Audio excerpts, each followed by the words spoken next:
we're doing Notability on the iPad. And I'm going to do this in kind of two parts. So part one is just to show you what it looks like to my students when I'm teaching them via Zoom on the iPad. Second part is the ins and outs and how to use Notability. So let me go ahead and screen share so you can see my iPad.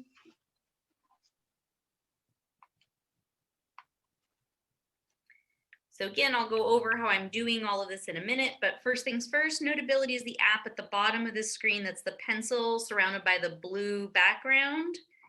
So you tap on Notability, and the first time you open yours up, it'll be blank. There won't be anything in there.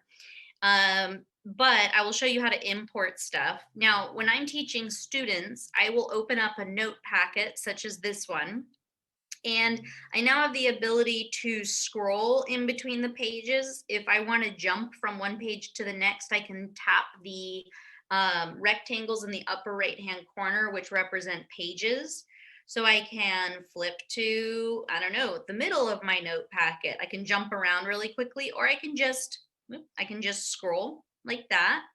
I can close this guy. So when I'm working with my students, I just pull my notes up and then I'll be reading this. I might be highlighting as I go along. I might be using the laser pointer, and all these are options along the top. So the laser pointer is kind of cool because you can, without writing on it, direct their attention to something specific. I can also write on it with my pencil. So I can be working through problems. This is really great for anyone who wants to do some sort of direct instruction where they're writing on a document. You can also highlight stuff. You can erase anything that you've written or highlighted. And then one feature I don't really use is this little hand. The hand allows your pencil to move up and down, but if I leave it on pencil, I can just use my finger to move the screen up and down. So I don't really need the hand because I can just use my finger instead. So a couple of things about this. With pencil and the pen, what's cool is you're not limited to one color. You have lots of colors. So you can do something, in one color and then draw something else in a completely different color. You can also change the widths of what you're drawing. So let's go really big. Right? And you can also do dotted lines if you want. And you can also change from like really stiff to it looking more like a handwriting, like more of a smooth look to it. So in addition to those, you also can do the exact same thing with the highlighter. So if you tap on the highlighter, you have all the exact same options, different colors, different widths, things like that. So those are kind of, the basics of how I do instruction with the students, where I'll pull up my note packet and I'll be writing on it, highlighting, what have you. Now, even though I use an Apple Pencil, you can technically do any of this with a stylus. So I could use my finger if I wanted. I've already synced my Apple Pencil, so it's not going to work. But, I can tap each of these with my finger. That's what I'm doing right now. The one I didn't really go over because I don't actually use it much is this T is for text box. So you can put a text box on and then pop up your keyboard and type whatever you like. I don't really use that because my notes are already typed up, but it is a possibility. So yeah, this isn't the primary use. The other thing that I will sometimes use Notability for is maybe I'm going over a worksheet, but it's the same setup, right? Where I'm still using the pencil and the highlighter to write on this as I'm talking to students. I can erase either of those. I can also hit this back arrow on the top to undo something. So if I just tap it, it'll undo my last action. Now, the last thing that I will do with students on Notability that I think is helpful to understand is you don't have to upload like a note packet or a worksheet. Notability has inside of it the option of pulling up a blank note, which I find is really helpful for student support or tutoring or whatever it is. So on this home screen here in the upper right-hand corner, you'll see a square with a pencil. And if you tap that, it pulls up this blank note. You still have all the features at the top, the pencil, the highlighting, etc. but you can also edit this page so it's not just blank paper. What you can do is you can touch these three little dots in the upper right-hand corner next to the pages, and you can tap paper. You can make this lined paper, you can make it graph paper, you can make it dot paper. You can also change the background if that's what you want. Totally up to you. I will usually do lined paper if I'm working with a student and I'm trying to walk them through a couple problems. Way too big. Let's go smaller on that one. So 1 + 1 is 2. The other thing that's really nice about this is, let's say you're working with a student during student support and they have a question on a homework problem and there's a crazy diagram and you're like, oof, I don't want to have to redo this whole diagram. You can actually take a picture with your iPad and then you can import that picture onto this blank note. So if you tap this plus sign in the upper right hand corner, you have access to all kinds of stuff. You can add GIFs, you can add, you can take a picture of something and add it, or if you've already taken photos of things, for example, I have a student who, has a question about this particular problem from the book. So I took a picture of it and there it is. Now I can take my finger and move it around just by holding onto it. You can see I have options where I can delete, crop, I can do all kinds of stuff. So I'm going to take this guy and I'm going to move it down here, and I cannot see the diagram. So I'm going to grab the corner and resize it so it's bigger. And now I can work through the problem here. Oops. Let's go ahead and do maybe a red. So I can walk the student through this problem, and maybe I'm, labeling stuff according to what's in the word problem. But it just allows you to help students in different modalities, be it just writing the problem out on blank paper, taking a picture, annotating it, a worksheet, what have you. There is one option that I don't use inside of Notability, and I don't recommend using it. You might have noticed the microphone up at the top on the right-hand side. So Notability will allow you to record your voice and everything that you write. The reason why I don't advise this is twofold. Your iPad already has a recording device built into it that you could use to record the lesson. It will save as an MP4 file, which you can then export to Google Drive, Google Classroom. The second reason is because if you do record using the Notability record feature, it saves as a Notability file. So students can only view the file if they too have an iPad with Notability on it. We know all kids don't, and it's a paid app. So that's kind of problematic. Your iPad, or at least your school issued iPad, also has ScreencastOMatic, which is another really awesome way to record your lessons. And it's very similar to the built-in record screen feature that the iPad has. So there's much easier ways to record lessons if you're trying to do it ahead of time and pre-record. So now that I've kind of given you the rundown of here's what your options are, let's look at Notability and kind of explore how do you import files? How do you organize files?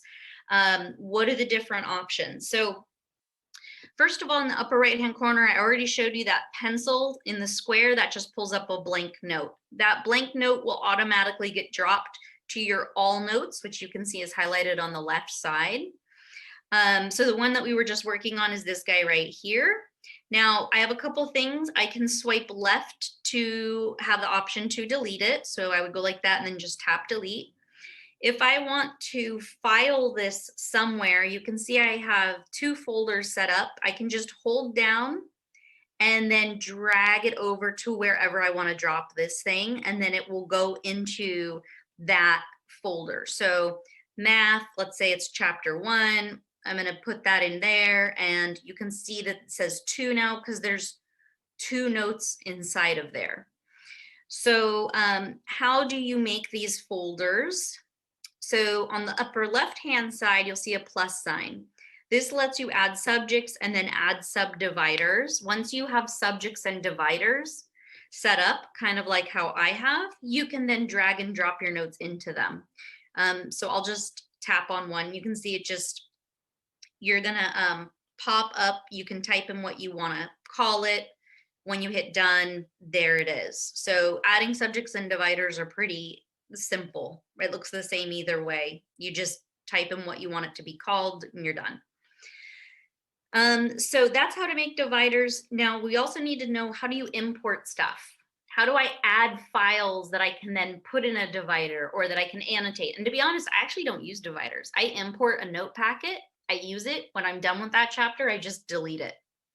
Makes me feel like stuff's less cluttered. I usually update stuff from year to year, so it's not going to help me next year to spend time organizing all of these. And frankly, importing a PDF or a worksheet or whatever onto Notability is so easy and it's so quick that you don't really need to spend a lot of time uploading everything and organizing it. You could literally do it in less than a minute before class starts.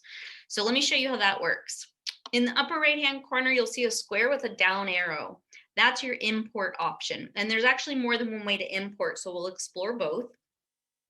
So you can import here from your files, from Dropbox, from Google Drive, etc., or you can scan a document, which you see at the bottom. So let's say you have a physical worksheet that you hand wrote, you can still import it onto this by scanning it. So I have all my files in Google Drive, so I'm going to tap Google Drive, and what will happen is it will pop up all of my folders, and then I can tap on any of these and then upload it. So let's say I'm going to upload an Algebra 2 note packet. So I'm just going to click here. And this is how I have all of my stuff already pre-organized. So I have my note packet right there. I'm going to tap on that and it's going to download it. Once it's downloaded, a screen will pop up that'll ask, do you want to make a new note out of this, or do you want to add it to an existing one? I just want to make a new note. Notice that you can change the note title. You can pick like which subjects it's filtered into at the point of creating it. You can also pick to only import some of the pages. So you can select and unselect if maybe I don't want to upload the whole note packet, just the first page. When you're done making your adjustments, you tap import in the upper right-hand corner. And then once it's imported, it will import to all notes if you didn't select a folder. And then you can tap open, and there's my note packet. And now I can get working, writing on it, and teaching my lesson. So that's one way to import files, is to use this down arrow in the upper right-hand corner. And then what you have populate here will depend on like what you have on your device. So if you don't have any files on your device, then that's not going to be very helpful. But most people have Google Drive, or they have OneDrive or Dropbox. The other way to import a file is you can actually import stuff directly from the internet or from like your email. So once this app is on your iPad, you can use Safari to like log into your email or go through the Gmail app. I opened up an email here that my friend's daughter sent to me because I was tutoring her and she wanted me to go over the worksheet that her teacher gave her. So she emailed it to me. Now, when I go to tap on this worksheet, so there's two things. When I tapped on it here, you can see there's a down arrow and there's also the Google Drive symbol with a plus. So as it appears now, if you look in the upper right-hand corner, you'll see the down arrow, the printer, and then the Google Drive. So I can add it to Drive, which I don't want to do. I want to download it. So I'm going to tap download. I'm going to say, yes, I want to download it. And then in the upper right-hand corner, you'll see that down arrow kind of bounce, which indicates, hey, there's a download available. When you tap on anything that you've downloaded, it's going to open up, and then you have the option to send it or to export it to a variety of apps. So in the upper right-hand corner, you'll see that up arrow. That's going to let you could airdrop it to your computer, you can mail it, you can put it straight to Classroom, but what we're going to do is put it onto Notability. So it'll say send to Notability. What do you want to do? Create a new note, add to an existing one. I want to create a new note. And again, it gives you all those options that it did before. Like, do you want to title it differently? How do you want to, which subject folder do you want to put it in, etc. Click import, and it'll say it sent it to Notability. So you have to tap done, and then done in the upper left-hand corner, because we're slowly backing out of all of this. And then I'm going to tap my home button. to go here, and then I'm going to open Notability, and boop, it just popped up down there at the bottom, worksheet notes for equations of circles. And now I can write on it, do whatever. So if I go back here, again, I can take this guy and I can put it inside of, you know, if I'm organizing them, what have you. Your all notes is going to have everything. Your recent notes is anything you've done recently, and then unfiltered, which is just notes that don't have a place to go. So this is pretty much the gist of, you know, what you're able to do. The only things I didn't really go over was like, okay, you have this trash can if you need to recover something that you've deleted. And then in the upper left-hand corner, there's an edit option. All that allows you to do is it allows you to move your folders around. It allows you to rename anything in the folder that you're currently in. And that's kind of it. So I click done. Now you can, once you're done, let's say you did this with students or a class, blah, blah, blah, blah, blah, blah, blah, and you want to now post it on Classroom. The last thing you can do with this is that you can actually take any note that you filled out. So maybe you put your notes on here and you want to make a notes key that you post on Google Classroom. The up arrow in the upper left-hand corner next to edit, that will let you take a worksheet and then send it wherever you want. Again, Google Drive, other apps, it's up to you. So, you know, that's another option that you have, is you can take these and send them as PDFs to Google Classroom, Google Drive, wherever you want. So one of the common questions that people ask is, what's the difference between OneNote and Notability? So I actually don't use OneNote, but I did download the app just to show you a little bit. So the OneNote app is this purple N at the bottom next to Notability on the right. So OneNote, the reason why OneNote could be helpful is because OneNote is already an app that you have on your work computer, and some people use it if they have like a tablet computer that they can write on. So OneNote is similar to Notability, except it's a little bit more robust.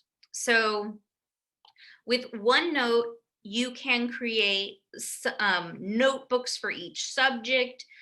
This is actually something I think would be better for students than per se teachers, because it's a little cumbersome. So for students, you know, if you have OneNote and you open up like a new note, you can do stuff like you would with Microsoft Word. So you can do bullet points, you can, you know, indent for your paragraphs, you can choose an alignment. You can see at the top, you have your home, you have your insert, right?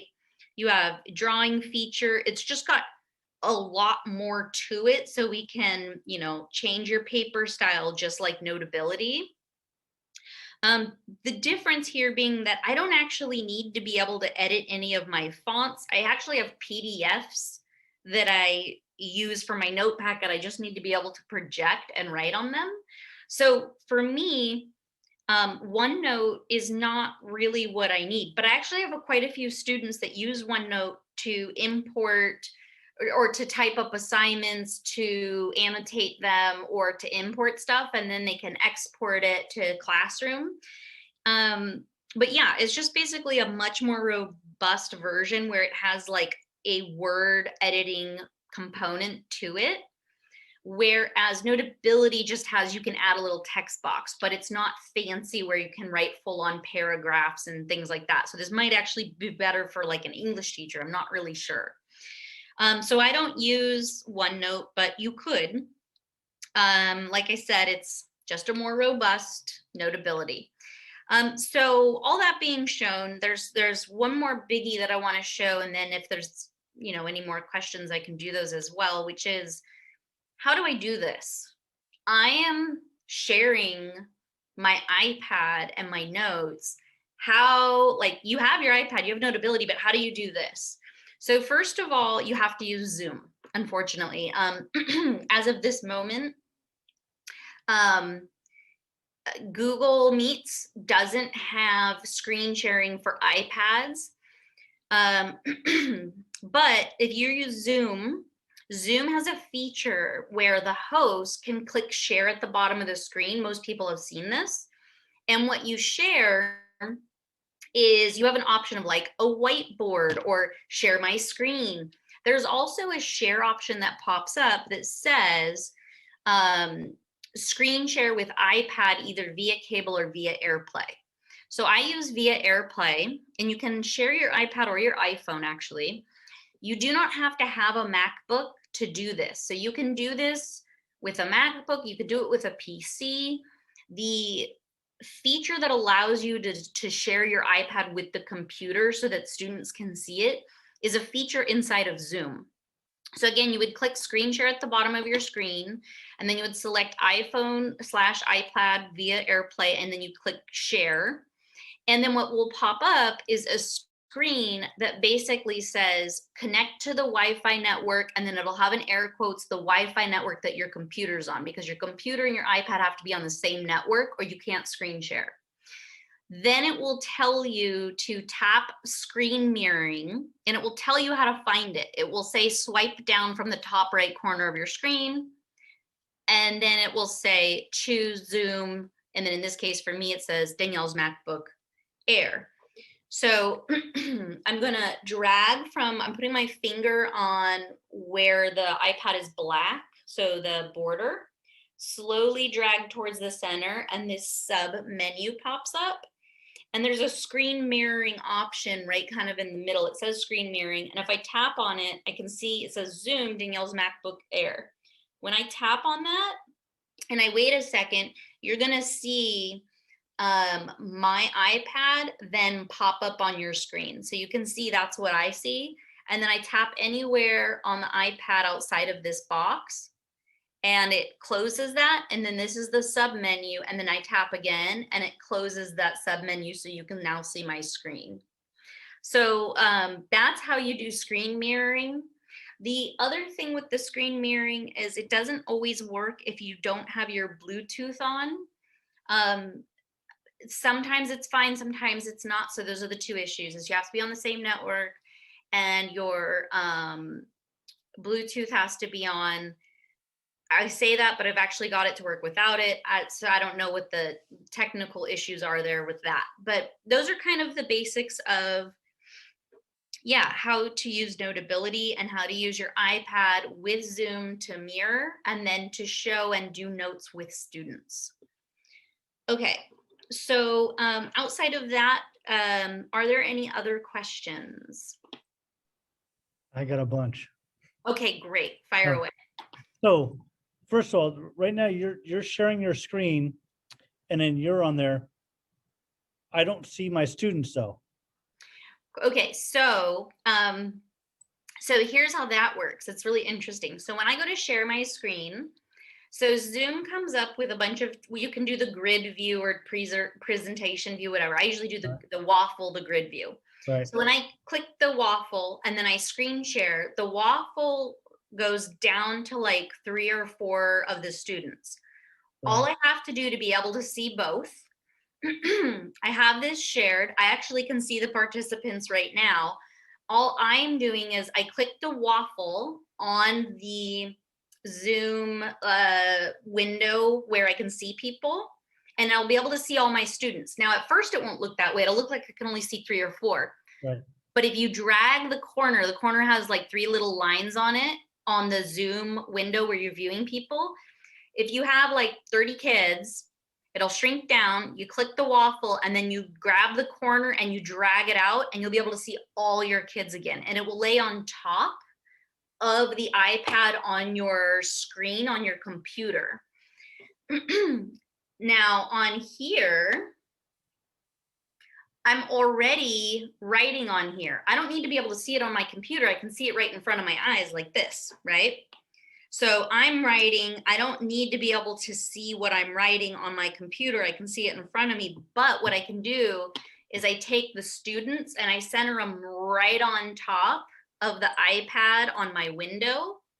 So I don't actually see what the iPad's writing unless I want to, unless I shrink it down. I actually am staring at all my kids in front of me and writing, and they can see what I'm writing. Now, can all the students see all the other students and what you're writing and me? So Yes and no. So it depends on which view they choose. So if they just choose to see the presenter, then all they'll see is my iPad. If they choose to be able to see what I'm sharing and some other people, then it's a mix. Because I teach sign language, I need them to see each other as I'm presenting something, and I need to see everybody else. And Yeah. Right. So you just need to teach them how to get the view that you want them to have in Zoom by just going up to the top right corner and choosing the view. Whether or not they do it is, you know, right, their loss, but at least you can show them how. right. Now I'll show you an alternative, James, that you might actually really like.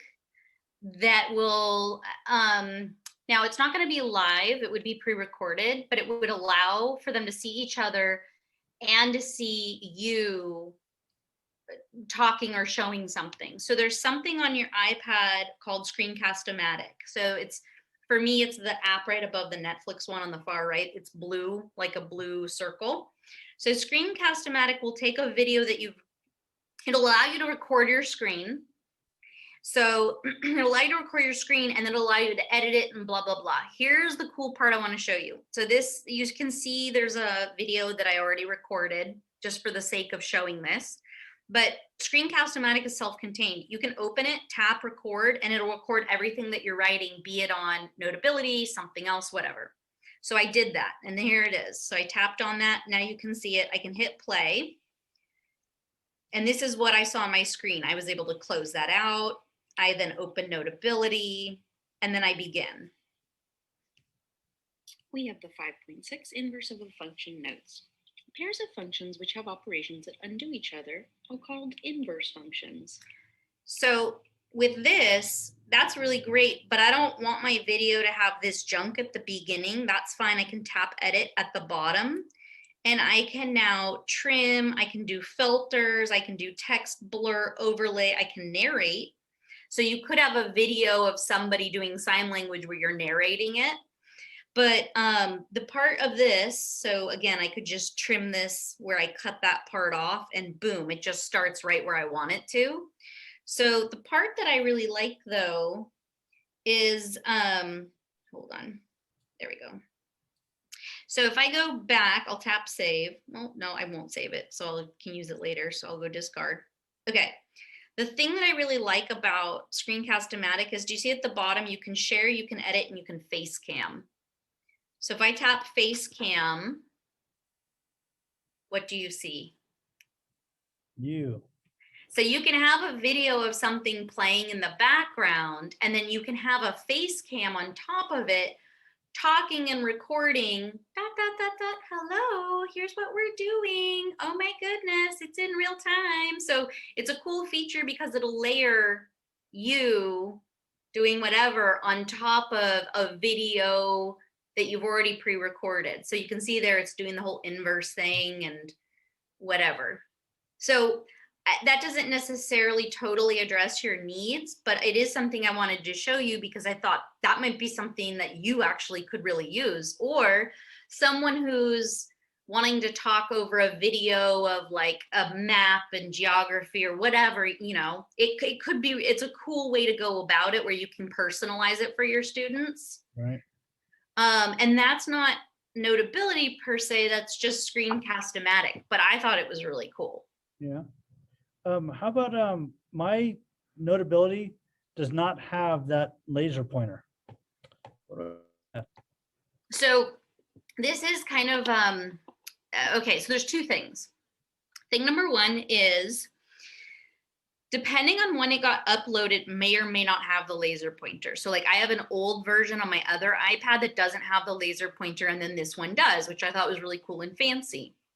So there's two ways to go about it. You can actually update your apps yourself, even though it was purchased through the district, by finding the tile that says SM, which I have on the bottom of my home menu. You can see it says SM, it's a gray background. It's called Marquee. That's what allows the district to push apps to your iPad. And so if you don't have this on there, that's a problem. That means you need to put in a tech ticket and take it in and have them add this to it. Some people don't have this app on there. But then at the bottom of this app, you see it says apps. You can tap on it and it'll allow you to update any of your apps by just tapping the little like cloud. refresh bubble next to it. If that doesn't fix the issue, you need to put in a tech ticket to have them update it to the latest version. Okay. There's kind of layers to this where some people don't have this app. And I'm like, well, that's a problem because it should have already been on there. So if it's not on there, you're going to need to have IT deal with it. Okay. And then hopefully that fixes the issue. Like I said, if it doesn't, then you got to put in a tech ticket to say I need the latest version of Notability and I'm not able to upload it or refresh it myself. When I hit the cloud, it does like the little spinny thing and then it stops. But then it's not like almost as if it's updated, but it's not. It's still not there. So then I would put in a tech ticket to see how you can get the latest version. Okay. So my next question on Notability, how can I upload a picture that's in my Photos app? So I'm going to open Notability. I'm just going to open a blank note, which I'm going to tap in the upper right-hand corner to do. You can add anything you want to this by tapping the plus sign in the upper right-hand corner. So I can add anything from my photo library. I can click on camera and take a photo right now. I can scan a document, etc. I can do a web clip. So yeah, I would go tap photo library and then I want to use this guy. So, and then I tap add and boom. And then I can, oh, it's sideways. So I can readjust it and then I can resize it. Can you access a picture from the internet directly from here, or do you have to save it to Photos? So that's kind of an interesting one because I can on the old app. So it makes me wonder if it's not like hidden under web clip. I don't think so. But yeah, the way that I did it was it used to allow me to. I don't know why it doesn't now, but you can just save it to your photos and then import it that way. Okay. I'm teaching all the states and all the countries in Africa, and drawing Africa and the United States is a pain. All right. I think that's all the questions I have. I have a question about the stylus, because I know this has come up with people. Is it really necessary to have an Apple Pencil to really do this well? Well, that's an opinion. So in my opinion, yes. If, you know, I've used styluses, but back when I first joined the district in 2010, I used an iPad with a stylus to and Edu Creations, which was an app that let you record just like Notability does. And the kids just had to deal with me writing really fat and like barely legible, but it worked. So depending on the type, you know, some styluses you can get a pretty fine point and then that's great. We've come a long way. If it's like the big bulbous one, it's going to look terrible. So depending on how good of a stylus you have, and to be fair, the Apple Pencils are about $100. A really nice stylus can be 30 or 40 bucks. So if you're going to spend the 30 or 40, it might be worth your while to just go in on the 100 and get the Apple Pencil. The districts are not providing them, but you might be able to use, you know, some department funds to purchase them for the department. That's one option, depending on the department. You can buy them refurbished for cheaper, but the thing with Apple Pencils is they're notorious for like 1 out of every, I don't know, let's say 1 out of every 50 just doesn't work, period, straight out the box. It's just faulty. So I say, if you're making this investment, and these can be used for years. I've been using mine for 3 years. If you're going to make this investment, buy it from Apple directly. Don't get it through a third party, even though it's cheaper, because if it's faulty, you can't get a replacement. There's no warranty on it, right? And if you get it directly through Apple, they'll exchange it if it doesn't work. Now, there was some talk about the styluses that we are that are being provided aren't working with Notability. Do you know if that's true? I don't know, because the other thing that's kind of confusing is I don't know if all sites are getting the same styluses, right? Right. So I wouldn't, every stylus is different. I wouldn't know if it works or not until I had it in my hand. What I Yeah. know is I can make Notability work with my finger. It's not the best, but I can. I can make it work with the old school one, but the fancier ones, maybe not. Ah. Now, What the I other found- question is, What I found with I have like an old school stylus here, plus an Yeah. Apple pencil. When I use the old school stylus, when it's a picture, when I use that, it moves the picture around as if it's my finger. But Mhm. this, it automatically knows I want to write with it. Yeah. So I don't have to tell it, hey, this is now a pencil. I can write. Now with this one here, it won't just write automatically. It'll recognize it. Right away. That's the thing, is it's like, is it No. necessary to have a pencil? No. Is it so much? It's just like, is it necessary to have an iPad? I could be using a dock camera and do all the same thing under a dock camera, but what's great is I don't have to power up this whole crazy thing. I can just tap, it's ready to go. I can recharge it every night. I can flip around. I can get a picture out of the book in seconds, and I can tutor with it. And it's not as clunky. The only issue is sometimes you run into weird tech blips, like my internet went out for a second, and then Zoom wouldn't allow me to share with my iPad. I had to shut the iPad off, turn it back on, so it would reset with the Wi-Fi. So there are small things like that that can happen, but overall, I have another job with a company that's been using the screen sharing and Notability for years. And very few problems over the last several years that I've been doing this. And there's never been a consistent problem. There might be a one hiccup one day, but overall it's pretty seamless, and it's just so easy. I don't need to print out a note packet to do my notes on it, right? So it saves you ink. I can upload within seconds. I can delete it. I can annotate the key if I need to. If there's a mistake on an answer key, I can instantly address it with the students and annotate it. So I think it's pretty powerful. Now, might it be a problem if we are back on campus with the campus Wi-Fi and, there's a lot of people Zooming and can you, in other words, how is that screen mirroring going to work? Do you anticipate any problems with that or no? Yeah, so there's a couple of things. I don't know if this is true of all campuses. I know this was true of the Monte Vista campus, which was if you have your own device. So I have my own personal MacBook, and then I have this iPad. When I would go to use screen mirroring on Zoom with my personal computer at school, no issues. When I use my work computer on the school Wi-Fi with my iPad, there was a firewall inside of the work computer. When it connects to the work internet, it knows to not allow any intruders to get into the computer, which essentially blocks the sharing ability. Now, all you have to do to fix that, so you'll be at school, you'll be on your work laptop, you won't be able to screen mirror, it's frustrating. All you have to do to fix it is put in an IT order that you need your work computer's firewall to allow the screen mirroring. And George Vergara is the one that discovered that workaround. So he would be the person that you could contact or put in your work order as the point person to have your site IT person contact in order to remove that as an issue. Now, is that an issue at all sites? I don't know. The way that some sites are configured is different.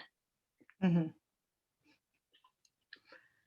This is great. I can see this as a huge tool at the beginning of the year on how to take notes, having the textbook, and then you're writing notes along with the kid. I mean, I could see them planning an essay. I mean, I can see this being really helpful. I miss having the whiteboard and being able to show kids stuff. And this is even a better version of that.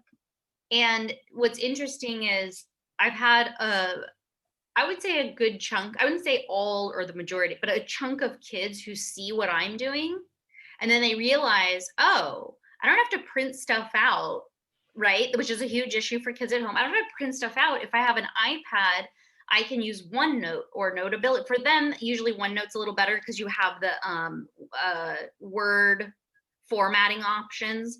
But I have so many kids now that are submitting all of their work done on their iPad. And what's weird is I've started doing all my work on the iPad. So when I create answer keys now, instead of me creating it on paper and then having to scan it, which is one extra step because my scanner is not plugged in. So I got to go get it out of the closet. I got to plug it in. Then I got to scan it. I've started making all my answer keys on my iPad and exporting them directly to Google Drive or to the classroom. So it's saving me 15 minutes here and there, which over the course of a month, it probably saves me like 2 hours of just getting my scanner out, plugging it in, scanning, then saving it as a file, then uploading it. This literally takes what I've already done and just sends it in like 2 seconds to wherever I want it to go. So I've had kids buy or have iPads and now they're using it. And I had a couple kids do this before we went on lockdown, but they're using it for all their work and it's preferable. Yeah. Now, I know this sounds insane, but I'm an old lady and they're kids. And is it possible to do it on your phone? Because you know they'd prefer to do it on their phone. So yeah, interestingly enough, you can do Notability on your phone, but it's pretty hard unless you have a big phone, because then you're writing with your finger, which is not great. So the kids that I see who really use it themselves are the ones who have an iPad, have an Apple Pencil, or they were really the Microsoft Surface, those were really popular for a while. Also beautiful, looked just like the iPad Apple Pencil, wrote clean, looked great. So there are tablets that are not iPads that can do this. And I mean, if I had my choice, I would just have every kid have an iPad or a tablet, and then they'd be able to in real time annotate, do their work, edit it, this, and now we don't have to print paper. And now, some stuff I know you want to have like the paper in front of you, but because this feels like an actual pen, you get to practice all your handwriting skills, and it's exactly the same as actual paper and pencil. So I don't feel like it takes away from that part of the learning process. Kind of a dumb question. Does the Apple Pencil work on an iPhone? So this is the problem. You have to pair it before you can use it. So if you go to pair it with the iPad, right, you have to plug it in and then wait a minute and then tap pair. So with this, in theory, yeah, it looks like it fits, but I've never actually tried to use it. I don't believe it does, because when you look up the Apple Pencils, it tells you which iPads the different ones are compatible with, and it does not have iPhone listed. That being said, the weird thing that I don't understand is that I wouldn't put it past them to make an update where you could, or maybe that's already happened, because I have a first gen Apple Pencil and I have a second gen Apple Pencil. First gen is only supposed to work on the iPads like that we have, like, version 6 or whatever. The second gen only works on the like super, super expensive, fancy iPad Pros. Well, guess what? Both work on either. So that doesn't make sense to me unless they ran some sort of an update. I can use either pencil on either iPad and it works both. I think the only difference between this Gen 1 and Gen 2 is that Gen 2, you don't have to plug it in. It's magnetic. They'll charge magnetically. You don't have to plug it in. But if you go to their website, they say, Apple's website says, Gen 1 only works with this iPad, Gen 2 only works with this one. Well, that's not true. They both work with both. So I agree with you that. Aren't you glad you spend the extra $100? Isn't that great?